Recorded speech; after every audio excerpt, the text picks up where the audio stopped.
Hi, I'm Dorothy the organizer, and I have got quick tricks to reduce paper in your home and office. The first idea is to simply take paper that you've already used before, that you've printed on, flip it over, and make sure you recycle and reuse it.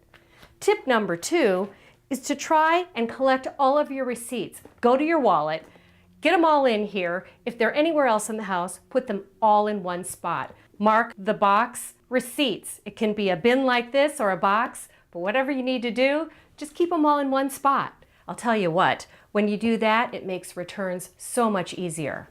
Tip number 3, think about your financials, all the bills you need to pay. I like to keep them all in one folder. If you're not doing it electronically, keep those bills and reminders all in one spot.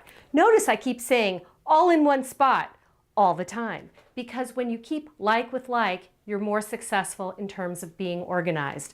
And finally, don't forget to use the shredder. This is a super way to make sure that you get rid of the paper and keep yourself safe.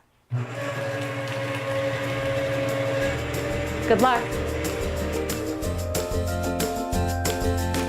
I'm Dorothy the Organizer, and you can visit me at dorothytheorganizer.com.